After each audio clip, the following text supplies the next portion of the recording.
a transformação pessoal, a transformação individual, a mudança de vida, mudança de hábitos, mudança na maneira de pensar, ok? E o que nós buscamos é uma constante transformação para melhor, tá? E é isso que eu prometo aqui, falar sobre transformação de vidas, relacionado com esse tema aqui, sentimentos poderosos, o exemplo dos 12 espiões de Israel, tá? Vai ser muito, muito interessante. Então, esperando o pessoal do Insta para entrar aqui, para a gente dar continuidade, tá ok? Pessoal, assistir comigo aqui. Vou fazer uma consideração dos capítulos 13 e 14 de Números, tá? O livro bíblico de Números, mas de um ponto de vista da neurociência e da psicologia, ok? E extrair, né, desse capítulo aqui, o que nós podemos fazer para fazer transformação definitiva em nossa vida. É o que todo mundo busca, né? As pessoas buscam mudanças para melhor conquista da vida, né? Sucesso, ser bem-sucedido nas diversas áreas da vida. Enfim, nós queremos ser felizes, né? Nós queremos sentir alegria, nós queremos estar de bem com a vida, nós queremos ser produtivos, nós queremos ter bons resultados, né? Nós queremos ser bem-quistos, ser pessoas sociáveis, nós queremos impactar vidas, nós queremos influenciar outros para o bem, nós queremos que as pessoas tenham valores agregados pelo que nós falamos, pelo nosso exemplo, pelo nosso modelo de vida. E é isso que eu vou analisar aqui com vocês com base em um evento antigo. Como é que nós podemos realmente fazer mudanças de vida, tá? Transformação em nossa vida. Então é muito, muito interessante. E você que está entrando, se o som estiver bom, ok. Se tiver algum problema aí, me avisa. Me avisa que o meu objetivo aqui é melhorar para a gente poder, né, ter uma informação que fique clara, né? Então pode participar também aqui comigo, é uma conversa, né? Eu gostaria muito de também, muitas vezes, ouvir aí a sua posição, sua opinião, como possível. Então é muito interessante, né? E a gente vai falar hoje sobre esse tema, sentimentos poderosos, o exemplo dos 12 espiões de Israel, tá ok? Então vamos falar um pouquinho com base nesses eventos. Eu retirei aqui, para a gente poder seguir, as passagens que falam desse evento, e eu vou considerar essas passagens naquilo que tem a ver com a neurociência, com a psicologia, não é? Com os estudos da mente, os estudos do cérebro, da mente, da nossa personalidade, do comportamento humano. Então vai ser muito, muito interessante, tá bom? A gente vai começar com o capítulo 13 e vamos também adentrar no capítulo 14 de Números. Então, espero você aqui comigo, vamos começar falando sobre isso. E lembrando que dias 24 a 30 vamos ter um evento extraordinário, um evento muito interessante. Prometo para você que vai ter muita informação esclarecedora. Então, se você não se inscreveu ainda para os dias 24 a 30, se inscreva. A gente vai deixar o link aqui debaixo dessa transmissão ao vivo para você poder se inscrever. E não só você, eu peço que você também passe essa informação para outras pessoas, que essas outras pessoas também possam se inscrever para receber o conteúdo. Porque só as pessoas inscritas é que receberão esse conteúdo, tá bom? É uma forma já de comprometimento, né? Que quem quer já dá o primeiro passo de se inscrever, né?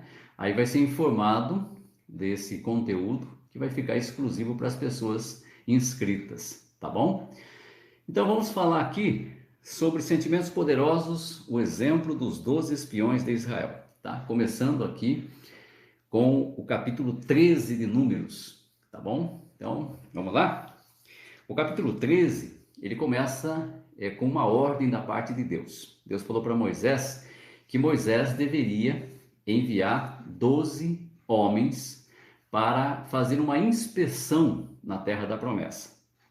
Uma vez que a nação de Israel, o povo de Israel, né, estava ali no ermo de Parã, ao sudeste da terra da promessa, ali em Cádiz, e então Deus deu essa ordem para que eles agora fizessem uma averiguação, fizessem um levantamento de como era a Terra da Promessa, até para eles poderem ter as estratégias certas, né, terem um projeto bem definido para poder fazer a conquista da Terra da Promessa, tá bom? Então, no capítulo 3, os versículos 1 e 2, a instrução que foi dada foi que fosse escolhido um homem de cada tribo. Então, eram 12 tribos, haveria 12 homens, né? E um detalhe muito significativo, que esses homens deveriam ser os maiorais de cada tribo. Então, quem seria um maioral de uma tribo? Uma pessoa, um homem já com uma certa idade, não era um garoto, não é? Uma pessoa experiente, normalmente uma pessoa de bom senso, um bom conselheiro, uma referência, né? Uma pessoa de autoridade, uma pessoa respeitada. E essa foi a escolha feita, tá? Então Moisés cumpriu com isso. Ele pegou e escolheu esses 12 homens, né? De cada tribo. E daí ele deu uma instrução, né? Que eles deveriam dali, do ermo de Parã, partir para o Negueb, que era um pouco mais para cima, tá? Também na região sul-sudeste da Terra da Promessa. E dali eles iriam para a região montanhosa, para Hebrom e outras localidades que lá havia, ok? Bem, qual era o objetivo desta averiguação?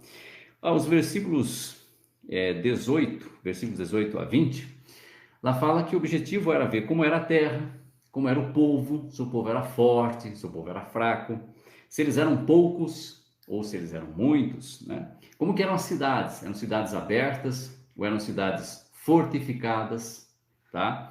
Se a terra era fértil ou a terra era improdutiva, né? E eles teriam que trazer também alguns dos frutos, tá? Pegar alguns dos frutos e trazer, para eles verem como que eram, né? Aqueles frutos da terra, tá?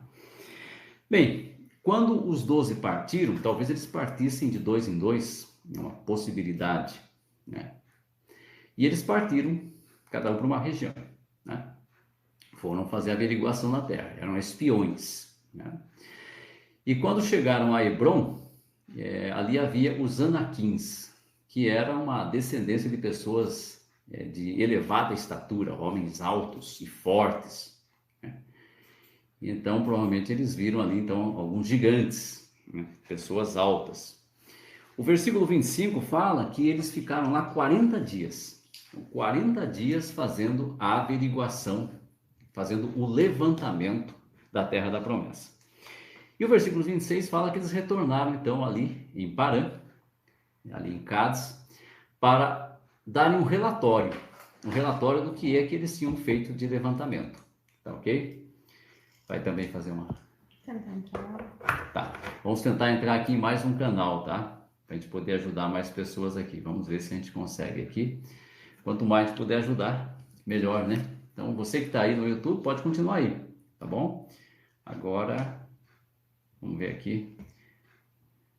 A gente consegue aqui. Opa. Aí. Beleza, estamos tentando aqui 2 canais. Quer colocar mais alto? Não, tá bom, sim. É? Então tá. Beleza. Aí tá pelo Instagram. Então, pessoal, alguns talvez vão assistir pelo Instagram lá, então a gente dá continuidade, tá? Mas enfim, estamos aqui fazendo essa live, e esta live é Sentimentos Poderosos, o exemplo dos 12 espiões de Israel. Talvez vocês se perguntem, mas o que tem a ver esse exemplo com sentimentos poderosos? Então fica aí que você vai entender, e é bem esclarecedor, tá? É uma coisa bem interessante, tá bom? Então, vamos ver aqui.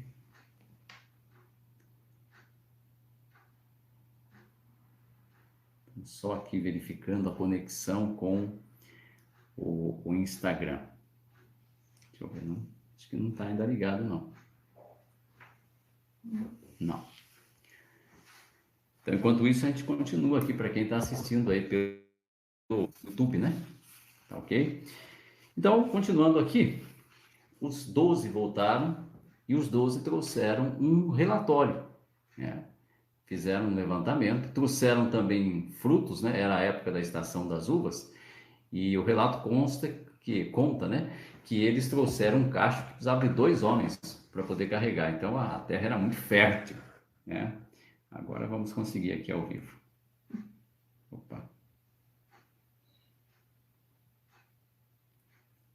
Vamos ver se a gente consegue também a transmissão para ajudar os do Insta.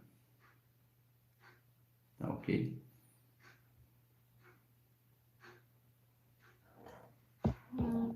Não tá dando? Então vamos continuar aqui, né? Os que quiserem assistir. Opa, tem mais gente aí entrando. Para você aqui, está dizendo aqui que está ótimo. Muito bem, beleza.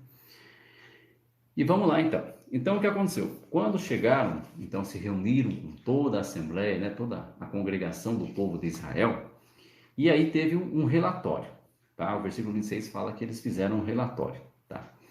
10 deles deram um relatório, um determinado relatório, que depois 2 deram um relatório diferente. Então houve uma diferença, uma divergência de relatório, né, em 2 grupos. 10 deram um relatório de uma maneira e 2 de outra maneira. Então não houve um consenso, não houve uma unanimidade, não houve uma união no relatório, tá? Eles observaram as mesmas coisas, mas chegaram a conclusões diferentes. Isso é interessante para nós. A partir daqui, a gente vai começar a fazer uma análise do processo mental, né? Do processo de pensamento, tá ok? Boa noite a todos que estão entrando aí.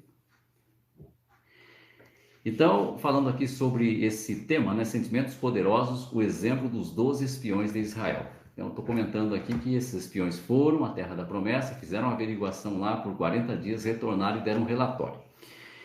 Bem, os 10 deram um relatório negativo, ok?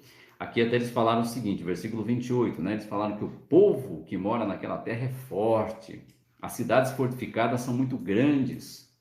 Também vimos os anaquins lá, e ainda continuaram dizendo, né, no 29, os amalequitas moram na terra do Negueb. Então eles deram um relatório bem pessimista, né? Bem pessimista. Embora eles reconheceram que a terra era produtiva, né, tinha cachos de uva enormes que precisavam de 2 homens para carregar, 2 homens para carregar, mas eles deram um relatório negativo, dizendo que o povo era muito forte, que havia os anaquins, que eram gigantes, né? Pessoas de uma descendência assim maior, de tamanho e de força física, que as cidades elas eram muito protegidas, né? Muito fortificadas, muito grandes, né? E havia também os amalequitas. E é curiosa essa observação, porque algum tempo antes eles já tinham vencido os amalequitas pelo poder de Deus. Não de uma forma assim normal, natural, mas a coisa aconteceu, essa vitória aconteceu, de uma maneira que ficou clara a intervenção divina. Mas aí é como se eles desconsiderassem isso, como se eles descartassem este acontecimento anormal, e como se nunca tivesse acontecido isso. E de repente eles falam, ó, tem os amalequitas lá, né? São pessoas perigosas, isso, aquilo, tal. E aí a gente começa agora a analisar o processo da mente, né? Porque memórias eles tinham um registro de memória de que havia tido uma vitória fenomenal sobre os amalequitas pelo poder de Deus. Então eles tinham esse registro de memória, eles tinham esse conhecimento. Eles não tiveram um lapso de memória, não estavam com mal de Alzheimer. Eles estavam sabendo disso, mas ao mesmo tempo isso não significou nada para eles. E agora que a gente vai começar a entrar justamente na psicologia da coisa, né, analisar de uma forma neurocientífica, tá bom? Mas continuando, o que aconteceu? Os outros 2, né, tiveram uma posição totalmente diferente, viram as mesmas coisas, viram os gigantes, viram as cidades fortificadas, né, viram que eram cidades grandes, viram que era muita gente, era um povo bem armado, enfim, viram a mesma coisa, mas a percepção foi outra. A percepção cognitiva, quer dizer, o que eles viram foi a mesma coisa, mas a interpretação dos fatos foi outra, tá? Aí diz o versículo 30 que Caleb tentou acalmar o povo, né? Caleb era o maioral da tribo de Judá, né? Ele tentou acalmar o povo. Não, calma lá, pessoal, não é desse jeito, não é bem assim, não é bem assim, né? Deus vai nos dar essa terra, ele já nos trouxe até aqui, ele não vai nos deixar na mão agora. Entendeu? Mais ou menos essa foi a linha de raciocínio de Caleb, tá? Mas os outros 10, eles persistiram naquela postura, naquela posição, eles foram inflexíveis, né? Apesar da argumentação de Caleb, né? Que a Caleb trouxe atenção fatos históricos, mas Deus nos ajudou tanto, nos trouxe até aqui, papá. Não foi suficiente. Então o versículo 31 fala que os homens que tinham ido com ele disseram: não podemos subir contra esse povo, porque são mais fortes do que nós. Olha só. E ainda diz o versículo 32 que eles insistiram. Eles insistiram nessa posição, eles eram inflexíveis, né? A mente estava fechada, uma mente totalmente fechada, inflexível. Eles não aceitavam uma comunicação divergente, eles não aceitavam uma contra-argumentação, simplesmente era aquilo e acabou. Ainda falaram aqui, né? Que todos os homens que vimos lá são de tamanho extraordinário, que não era verdade. Não era verdade, não eram todos os homens, eram apenas alguns. Os filhos de Anak, os Anaquins, eles tinham um tamanho superior aos homens em geral, né? Mas não eram todos os homens. Começaram a generalizar, a criar aquela generalização que algumas pessoas fazem, né? Conhece a generalização? Quando alguém fala assim, você faz sempre as coisas erradas, você não faz sempre as coisas erradas, pode fazer algumas coisas, mas sempre não, né? Tudo que você fala não tem valor? Claro que não é assim. Muita coisa que você fala tem valor, talvez algumas coisas não, e todos nós somos assim. Então aquela generalização que na verdade distorce os fatos, né? E ainda falaram mais no versículo 33, vimos lá os Nefilins, os filhos de Anak. É interessante que só nessa parte, só nesse relato, é que há uma associação de Nefilins com Anaquins. Em toda a Bíblia não ocorre essa associação. Os Nefilins são distintos dos Anaquins, eles não são os mesmos. E aqui eles fizeram uma associação que não era histórica. A Bíblia fala de Nefilins, fala de Anaquins, porém a Bíblia não associa, como se fossem a mesma categoria de pessoas, né? Os mesmos descendentes. Então, nesse caso aqui, eles fizeram um erro histórico, né? Até podemos chamar de anacronismo, porque os Nefilins existiram muito tempo antes desse período, né? E pelo que dá a entender a história, eles deixaram de existir depois. É uma descendência que simplesmente não prosperou, não continuou.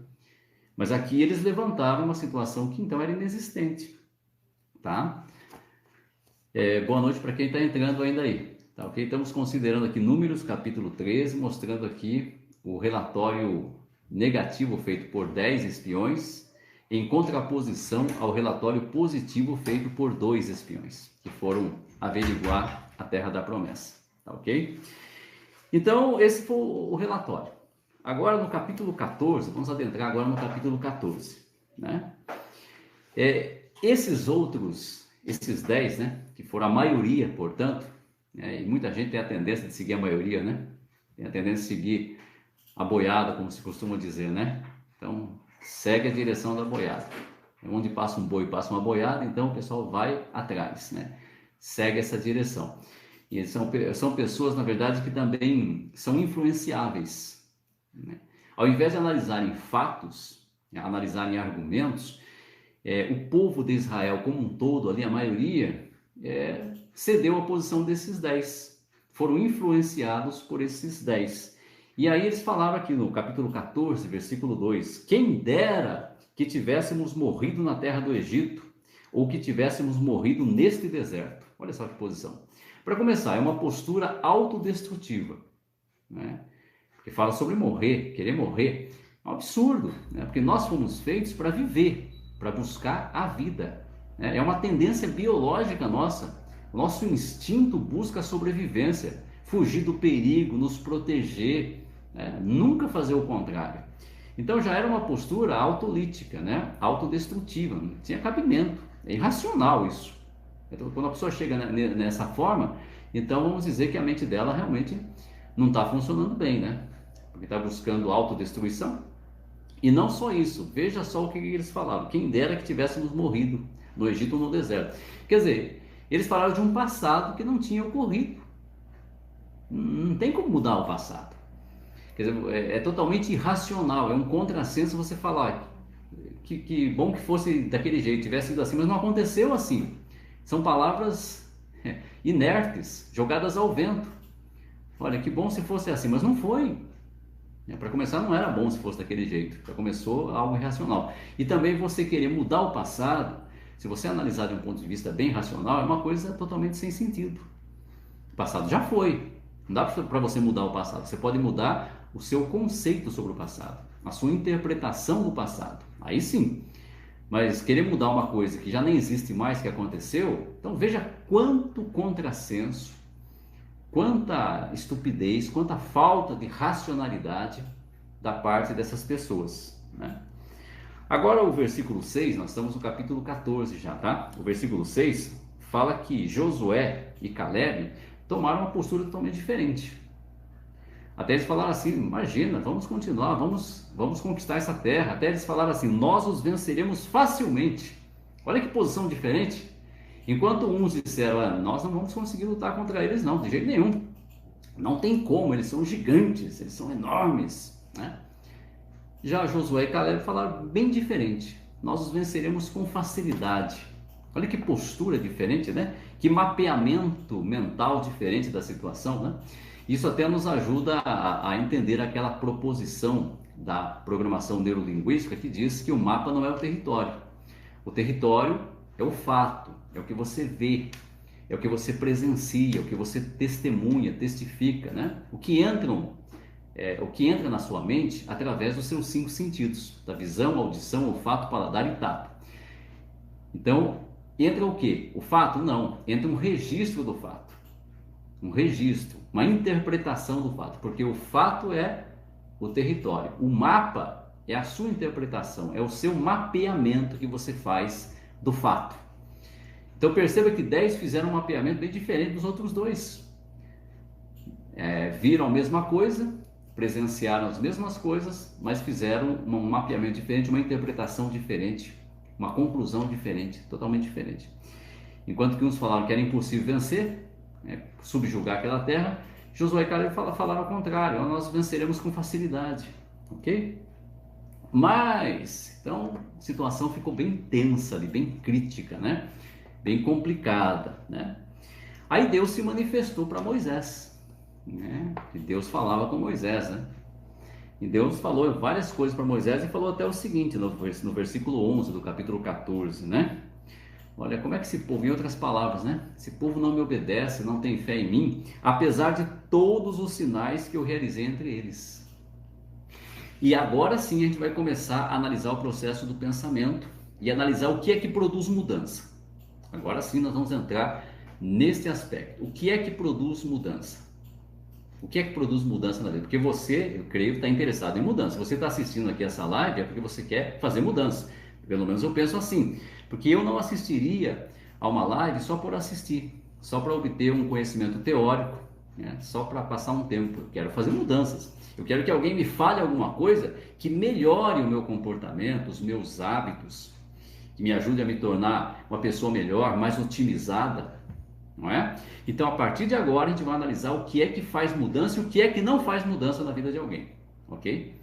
Oi? Clica ali, pede pro pessoal clicar em partilhar ali ou compartilhar, para compartilhar com o pessoal do Ok. WhatsApp. Pessoal, até minha esposa está lembrando aqui, compartilhem, tá? Compartilhem essa live com os seus contatos no WhatsApp, onde vocês puderem aí tem como compartilhar ou partilhar, tá? Para mais pessoas poderem também ter esta informação aqui, é uma informação muito rica, né? Porque é uma informação baseada numa história antiga, é algo histórico, algo acontecido, mas trazido para o ponto de vista da psicologia e da neurociência, para a gente analisar, fazer uma análise do que realmente funciona na vida da gente, o que realmente causa mudanças de verdade e o que não causa mudança.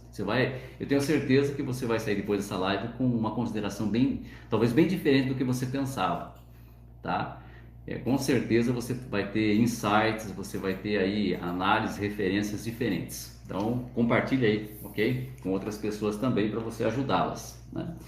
Então Deus falou sobre os sinais, até ele falou assim sobre todos os sinais que ele tinha realizado entre eles. Ou seja, não era um caso de não ter acontecido nada, ok? não aconteceu nada, nenhuma atuação divina, e agora eles têm lá que enfrentar uma situação que parece muito superior à capacidade deles, e de fato, analisando a capacidade deles mesmo, sem a atuação de Deus, sem o poder de Deus, seria talvez até impossível, seria uma coisa muito difícil, porque eles eram um povo pequeno, embora havia milhões deles ali, né, pelo cálculo bíblico, já havia mais de 600 mil homens de guerra, né? Então, levando em conta as mulheres, os filhos, talvez houvesse ali umas 3 milhões de pessoas.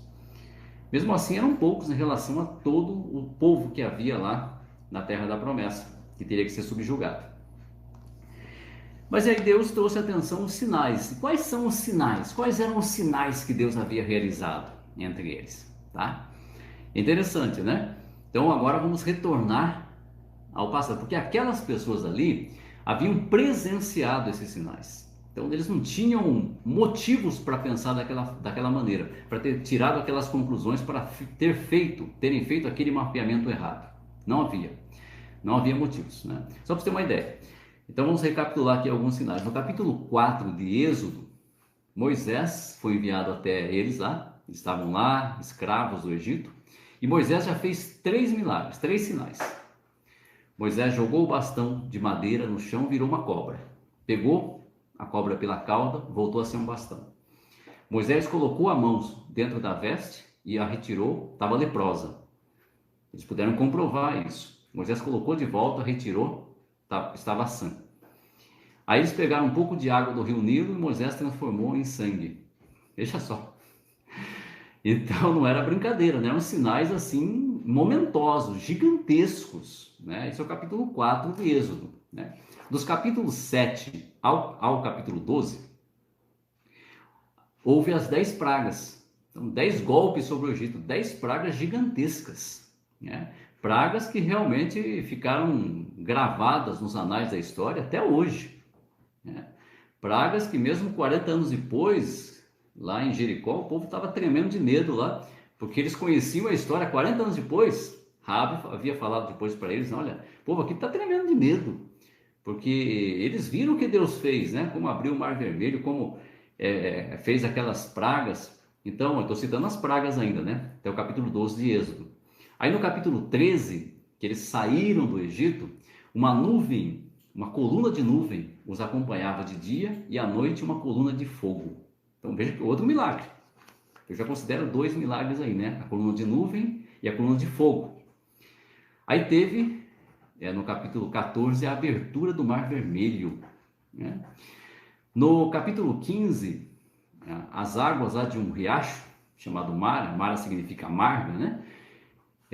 A água foi tornada doce, potável, né? Eles puderam beber daquela água, foi outro milagre. No capítulo 16, houve lá codornizes, estavam querendo carne, então Deus mandou lá por meio de um vento, um monte de codornizes. A Bíblia diz, né, a gente faz um levantamento com base no relato bíblico, quem pegou menos codornizes pegou 2.000. Imagina, era um povo enorme, lá de umas 3 milhões de pessoas. Aí teve o maná também, caiu maná do céu, uma comida, né, para eles. Aí no capítulo 17, a água saiu da rocha. Até tem essa expressão, né, tirar água de pedra, veio dali. Veja só, eles estavam com sede, Moisés falou lá e a água saiu da rocha. É tudo pelo poder de Deus. Capítulo 17. No mesmo capítulo 17, eles venceram os amalequitas pelo poder de Deus. Deu para perceber a maneira em que ocorreu. Se você ler lá, você vai perceber que eles não tinham como atribuir a eles a vitória. Entendeu? Foi pelo poder de Deus. Aí nos capítulos 19 e 20, eles foram no sopé do Monte Sinai, o Monte Sinai tremeu, fumegou, ouviram a voz de Deus, eles ficaram ali com medo terrível, ficaram em desespero de medo. Até falaram para Moisés, fala você com Deus, mas nós não queremos que Deus fale conosco não, porque não dá não. Não dá. A gente não aguenta não.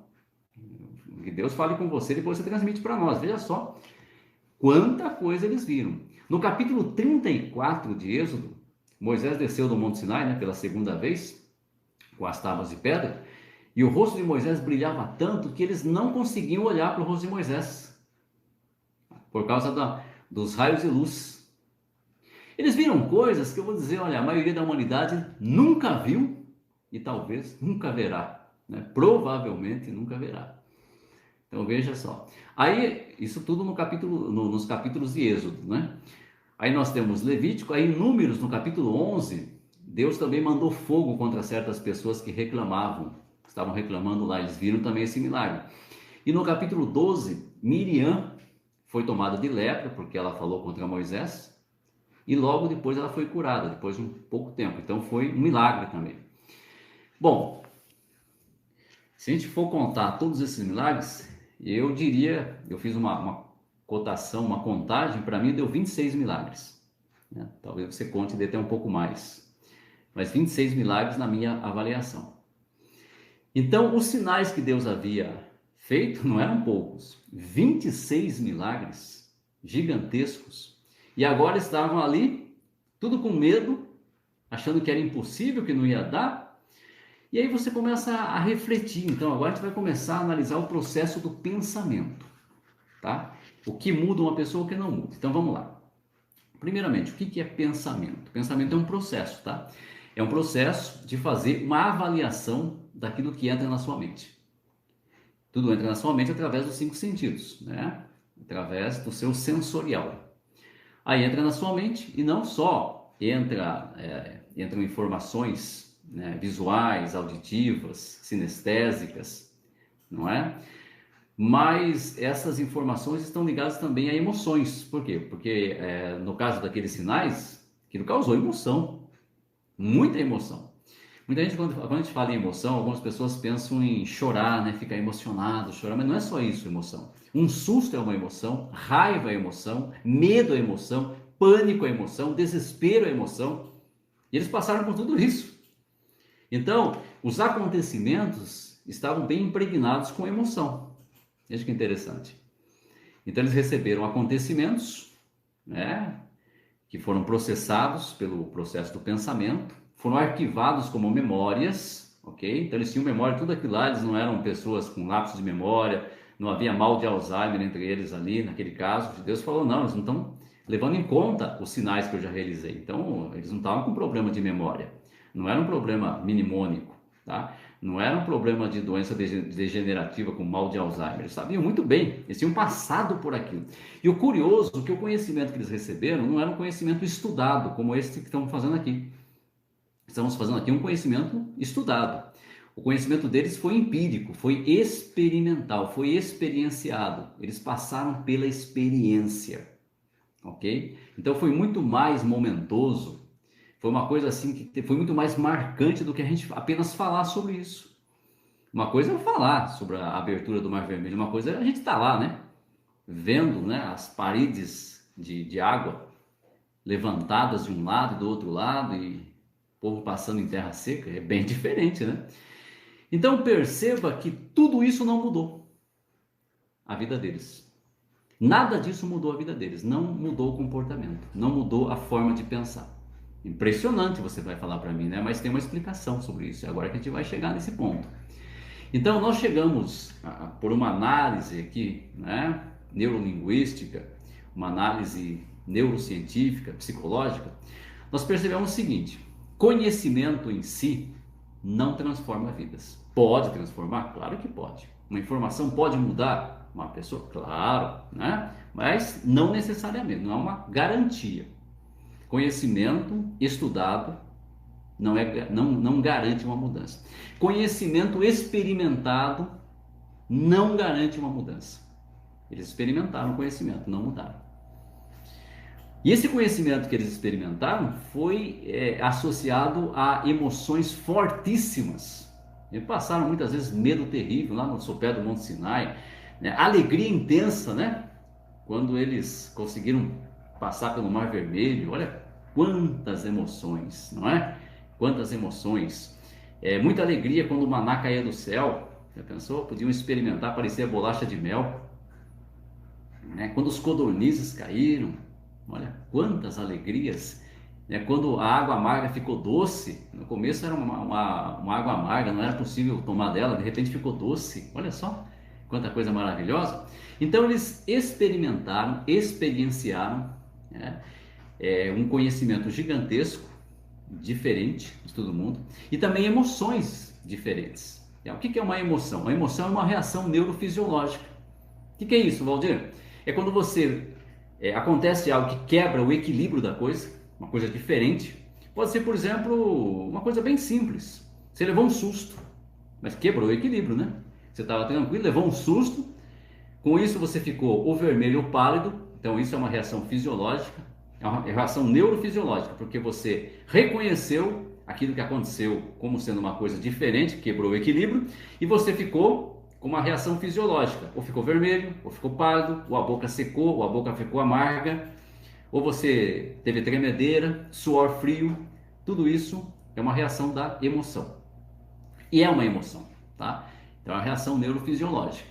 E eles tiveram muitas emoções.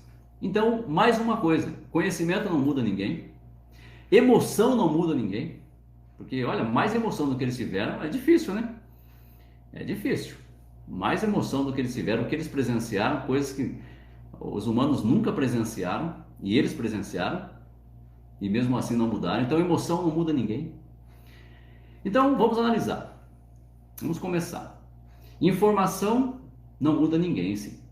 Eles tiveram muita informação. Conhecimento experimental, não só conhecimento estudado, não mudou. Emoções fortíssimas, não mudou. Não mudou o comportamento dele. Então, o que muda uma pessoa? Também tiveram registros de memória, não posso esquecer de mencionar isso, registros de memória. O que é registro de memória? É um acúmulo de evidências. Então, aconteceu isso, mais isso, mais isso. Se fosse uma coisa só, já era para mudar, né? Uma coisa só já gigantesca, do jeito que eles viram lá, já era para ter mudado. Não, aconteceu, eu contei aqui 26 coisas diferentes.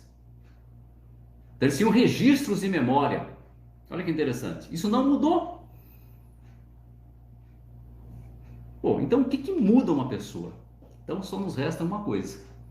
Porque nós temos já assim um parâmetro, nós temos um estudo que mostra quais são as coisas que levam a uma mudança.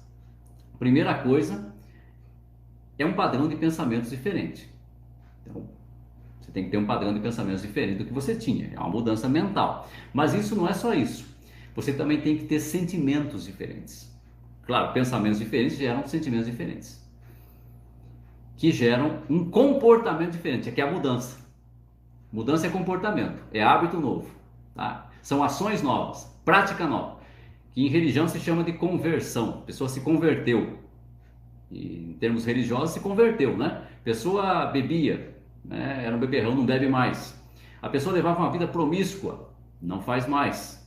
Leva uma vida diferente, tá? A pessoa era violenta, não é mais. Então se converteu, houve uma conversão.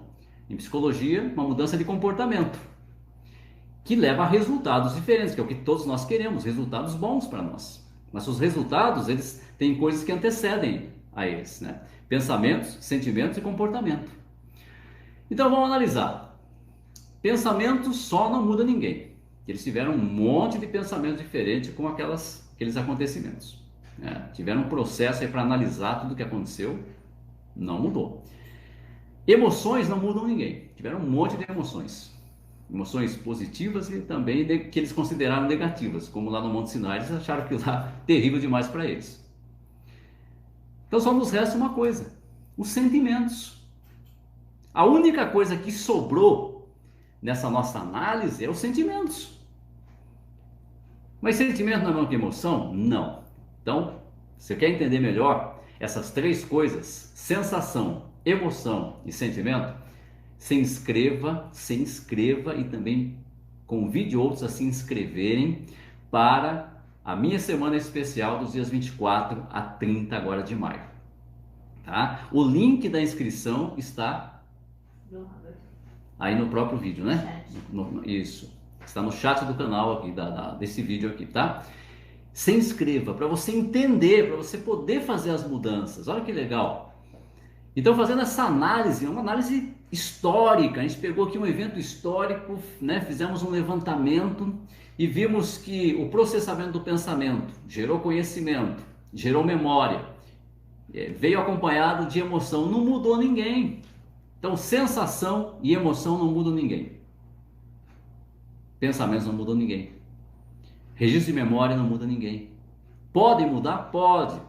Mas poder é uma coisa. Agora, a garantia de mudança não dá. Eles não mudaram.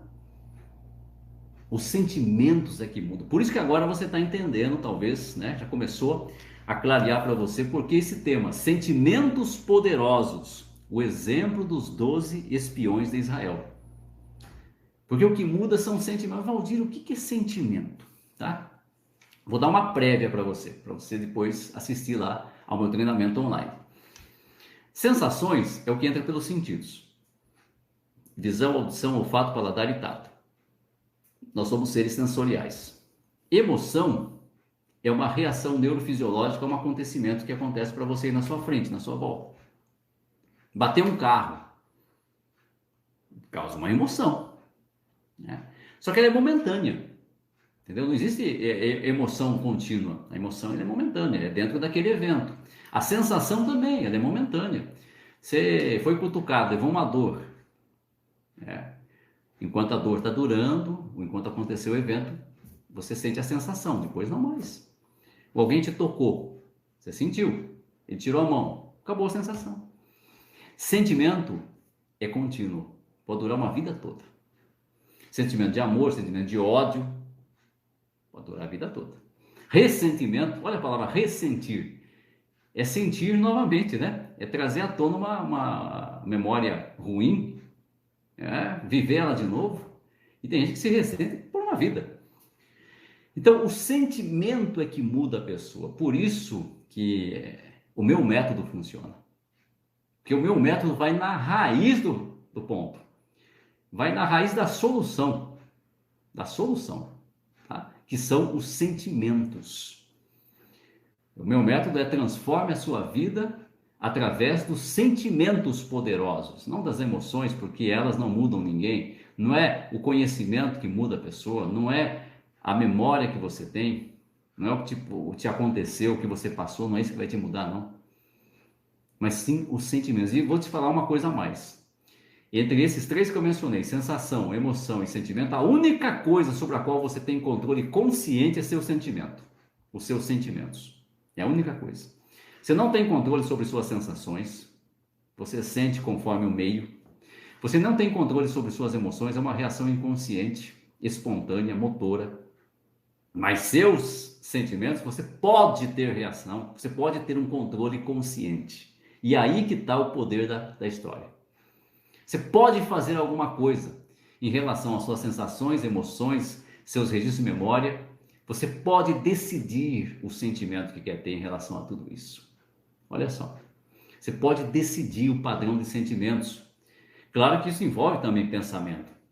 Mas só pensamento não muda ninguém.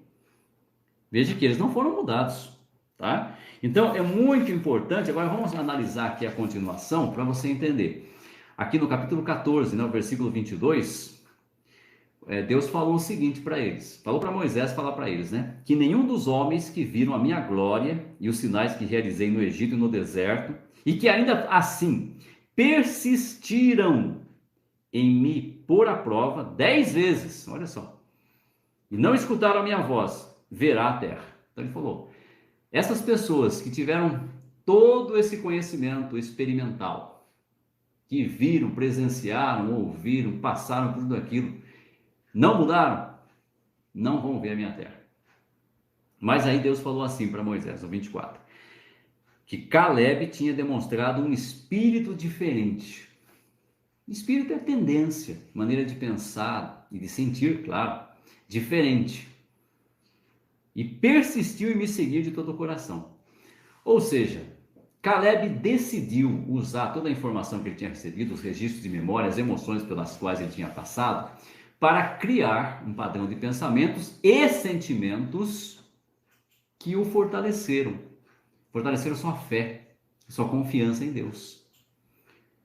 Não dá para a gente mudar um evento, não dá para a gente mudar a memória do evento, porque ficou registrado. Não dá para mudar sensações, emoções, mas dá para mudar a maneira de ver o evento e os sentimentos correspondentes. Aí dá para mudar. E foi o que ele fez, né? E daí Deus falou o seguinte, ó, fala para eles que já que eles estão com medo, então ó, que eles deem a volta agora, que eles vão voltar, né, para o deserto pelo caminho do Mar Vermelho. E vão ficar 40 anos aí. Os filhos deles é que vão passar, de 20 anos para cima, é que vão entrar na terra da promessa. Eles vão ter que morrer no deserto. Essa geração ruim aí não vai entrar de jeito nenhum. Mas falou para Moisés falar para eles, né? O que aconteceu? Quando Moisés levou a notícia para eles, então fala o seguinte, o versículo 39, o povo ficou muito triste. O que houve aí? Uma informação que foi recepcionada pela mente, foi processada pelo pensamento e uma emoção, uma reação neurofisiológica, ficaram tristes, provavelmente ficaram de cabeça para baixo, talvez ficaram brancos, nervosos, então uma reação neurofisiológica, e a gente já aprendeu que isso aí não muda ninguém, já tiveram tantas reações neurofisiológicas, não tinha mudado a eles, né? E eles ficaram tristes, houve uma emoção, né? Emoção é momentânea, espontânea, mas não causa uma mudança verdadeira. Daí o que aconteceu? Devido a isso, diz aí que eles se levantaram de manhã cedo com a intenção de ir para o alto da montanha e disseram, agora estamos prontos para subir ao lugar a respeito do qual Jeová falou, pois pecamos. Versículo 40. Interessante. Agora eles queriam ir lutar. Agora eles queriam, né? Uma reação totalmente diferente. Perceba que as emoções, elas não mudam a pessoa, porque na verdade não houve uma mudança de comportamento, porque não houve mudança de pensamento. Eles não estavam ali se arrependendo da falta de fé persistente deles. Se tivessem, eles tomariam uma providência diferente. Iam fazer uma oração profunda, jejum, como era costume deles, iam oferecer sacrifícios, pedir para Moisés interceder por eles, e Deus, obviamente, ia ver a mudança de coração deles. Mas não, eles tomaram a providência contrária ao que Deus mandou. Deus mandou eles voltarem pelo caminho do Mar Vermelho, né, e iam ficar peregrinando e perambulando lá no ermo, passar 40 anos lá. Já tinham passado uns 2 anos, faltavam uns 38 ainda. Mas aí falou, não vamos lutar. Contrário ao que Deus mandou. E Moisés falou, não vão porque não vai dar certo. Deus não está com vocês, não. E eles foram lá, foram derrotados, né? Uma derrota terrível. E tiveram que retornar ali. E a história mostra que eles de fato ficaram no ermo mais 38 anos e morreram no ermo mesmo. Tá? Mas aí essa história é interessante para nos mostrar, né, que o que muda as pessoas são os sentimentos. Por isso que eu tenho o método Sentimentos Poderosos. Foi o que mudou a minha vida. Só conhecimento não muda, não garante mudança para ninguém. Pode mudar? Pode, mas não garante. Só emoções, melhor dizendo, sensações e emoções não mudam a pessoa. São coisas passageiras, temporárias, entendeu? Não é uma coisa a longo prazo. E você não tem controle sobre isso também. Agora, os sentimentos, sim. Você pode associar sentimentos positivos e poderosos até mesmo a eventos negativos e mudar, então, a sua maneira de encarar o evento. É possível você transformar a sua vida através dos sentimentos poderosos, né? Mudar a sua maneira de ser, de tratar os outros, de interagir com as pessoas, a maneira de se relacionar, a sua produtividade no campo profissional e, consequentemente, financeiro, tá? Até o seu espiritual, a sua relação com Deus, você vai eliminar conflitos internos através dos sentimentos poderosos. E eu descobri isso, né, estudando, né, adaptando aquilo que eu aprendi, potencializando o efeito, conjugando ferramentas com outras, instrumentalizando coisas teóricas, quer dizer, tornando as ferramentas, tornando coisas práticas, e eu criei um método totalmente único. Um método que me transformou 50 anos de problemas emocionais, de relacionamento, financeiros, problemas profissionais, tudo isso em apenas um mês. Em apenas um mês, a minha vida mudou drasticamente. E não foi através só do conhecimento, tampouco das sensações e emoções, mas foi através dos sentimentos. Aí eu criei padrões diferentes de sentimentos e eles mudaram a minha vida. Porque os sentimentos podem nos acompanhar uma vida toda. Sensações e emoções são coisas pontuais. Acontecem e deixam de existir. Entendeu? Então não transformam ninguém a longo prazo. Eu espero que esta análise que eu fiz aqui deste evento bíblico, à luz destes conceitos, né, à luz da psicologia, da neurociência, possam ter te aberto a mente em alguma coisa, né? Ter te dado aí vislumbres, né? Te dado aí insights para você fazer uma análise e aí você também me acompanhar nessa semana que teremos dias 24 a 30, onde eu vou falar bem sobre esse conteúdo, mas para você poder participar, poder ter acesso ao conteúdo, é importante você se inscrever, tá? Então se inscrevam, o link está aí, né? Oi? Ah, sim. Minha esposa está até lembrando uma coisa que eu quero falar, preciso falar para vocês, que é um evento totalmente online, então você vai ter acesso pela internet, evidentemente, e é um evento gratuito, tá? Você não vai pagar nada para você acessar esse conteúdo, para você assistir, para você ter um conhecimento. O nome dessa semana especial que nós escolhemos é Jornada Rumo aos Sentimentos Poderosos. Você vai então entrar numa jornada que vai te mostrar o caminho que leva a estes sentimentos poderosos que transformam vidas. Eles sim transformam vidas, tá? A única coisa, né, que nós podemos trabalhar são os sentimentos, tá? Os pensamentos, evidentemente, mas só pensamento não adianta. Nós vimos o exemplo deles, eles tinham aí muita informação experimentada para poder processar na mente, para poder tirar conclusões. Só isso não funcionou. Então, só pensamentos não mudam ninguém. Só conhecimento não muda ninguém. Só registro de memória não muda ninguém. Só sensações e emoções não mudam ninguém. A única coisa que garante uma mudança, que está na nossa mão, inclusive. Olha que legal. Está na nossa mão. Nós podemos produzir os sentimentos que nós queremos através de um método que eu tenho. Nós não podemos produzir emoções, elas são produzidas pelo que acontece conosco. Você sente medo, você sente alegria. Quando eu falo alegria, emoção, não alegria, sentimento. Tá? Alegria e sentimento é produzida por nós, mas alegria e emoção, alguém te deu um presente, você não esperava, que legal, não é? A emoção é uma reação ao meio, ao que acontece, ok? A sensação também, você sente frio, você sente calor, uma reação ao meio. Agora, os sentimentos não. Eles podem ser produzidos conscientemente. E aí que está o nosso poder, que está na nossa mão. Nós podemos, então, através de uma metodologia, através de técnicas, nós podemos criar sentimentos poderosos que podem nos acompanhar a vida toda, durante o dia, dia após dia e durante a nossa vida. Com isso nós seremos pessoas melhores, pessoas com bom humor, pessoas motivadas, pessoas que têm produtividade, pessoas que se relacionam bem com outros, pessoas felizes, pessoas que emanam só coisas positivas. Tudo isso através desse método que eu criei, desenvolvi, que tornou-se exclusivo. Uma coisa que realmente me motivou, me transformou e hoje está transformando muitas vidas, né? Ok?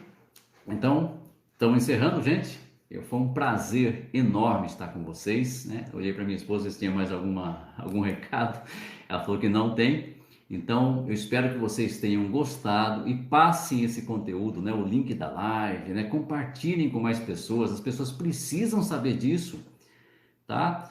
É uma visão da coisa que eu nunca ouvi em lugar nenhum. Se você já ouviu, legal. Mas eu nunca ouvi esta visão. Esta visão que eu estou te passando aqui, esta análise, não estou falando da Bíblia só, não, análise mesmo do processo mental, do que é que nos transforma, eu nunca ouvi em palestra nenhuma, em discurso nenhum, em vídeo nenhum da internet, tá? Então, para mim é uma coisa inteiramente nova, porque foi uma pesquisa que eu fiz, fui pesquisando e foi me levando a essas conclusões, né? Mesmo porque a transformação que eu tive foi gigantesca também das pessoas, muitas e muitas pessoas que utilizaram e utilizam o meu método, tá bom? Grande abraço, fiquem com Deus e até o nosso próximo encontro.